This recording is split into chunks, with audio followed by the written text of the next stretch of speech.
Good morning, my name is Mrs Champion. As a lot of you may or may not know, I'm Mr Edwards' mother, and together we do the Forest School. I've been actually leading Forest School for about 10 years now and absolutely love it. And you see a different side to the children when you're out there. You see them, their self-esteem growing, you see them more confident, you see them look after themselves, and every day I still learn myself when I'm in the woods watching the children do various things. Anyway, Mr Edwards is making these virtual videos, which I think is fantastic, to give you an idea of what we do and to get the children thinking about what they'd like to do and actually doing some things. So we're in the school grounds today. The weather is absolutely fantastic. If you can get out on these lovely days, get out, because there's not many of them this time of year. This here is our willow, which we planted many years ago and we use for all sorts of things. You can get willow pretty much anywhere. There are different types of willow. There's weeping willow, there's this sort of willow which grows beautiful and straight to make all sorts of wonderful things. You can also use chestnut if you're lucky enough to go through the woods and find some coppice chestnut. They grow some beautiful straight. We call them furls off the tree, which are great for doing what we're going to do in a little while because they have to be bendy. Just hang on the mow. And also it has to be green, which means it has to come straight off the plant. Can't be dry or dying or anything like that because you won't be able to do it. But it has to be green, which means it has to come straight off some sort of tree, or very soon after the tree maybe has been blown down or cut down. It has to be, and it has to be able to bend like that, because otherwise it will just snap and it will be of absolute no use whatsoever. Today Mr Evans has asked me to have a go at showing you how to do dream catchers, which is a great thing for the children to do. Nearly all of our children in school, right from reception's young age, have been making these dream catchers. They love them, they hang them in the trees, they take them home, put them over their bed. They've been about for, well, thousands of years. The initial tribes, like Indians and that, swore by them.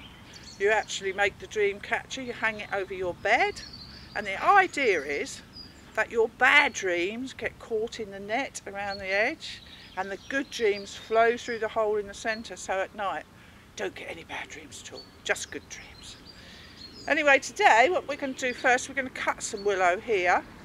Obviously you don't have this supply of willow that we have at the school, but there is a lot about all over the place, and you're not going to harm the tree if you just take a couple of pieces off like this. It has to be pretty straight to start off with.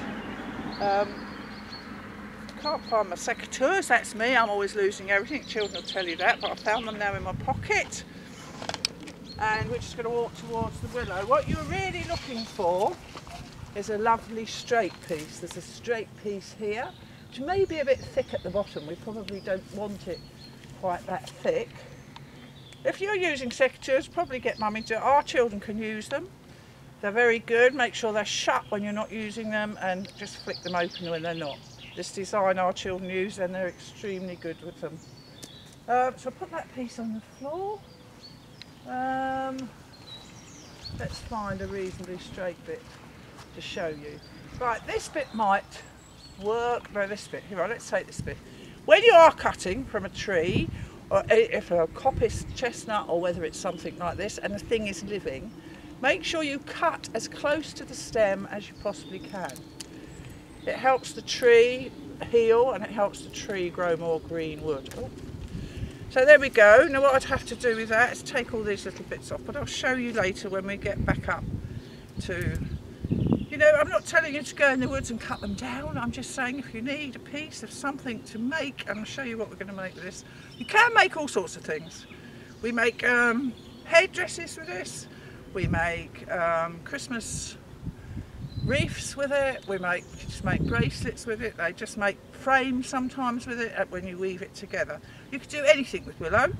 You can build with it if you've got long enough pieces. I don't know if you can see from here, and it looks really tatty now, but over there at once we did have a willow house which we built, I suppose, about 8 years ago in It did last for a long time, but actually needs a bit of assistance at the moment because it looks dead in the winter, so the children tend to break it off and use it as swords, but actually it's not. Willow will grow anywhere, by the way. I was once told, and I'm sure it's not true, if you take a cricket bat, bury it in the ground, it will shoot stems, but I don't think that's actually true. But actually willow is very good. All this willow here and down there, you probably can't see, but there's different colour willows down there. I suppose probably about 5 years, maybe 4 years ago, we sent away for some packs.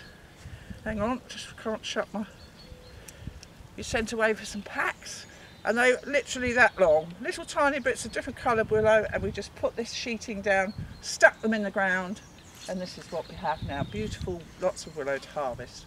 Anyway, now we're going to go back up to the top, and I'm going to show you how to make a dream catcher. Thank you.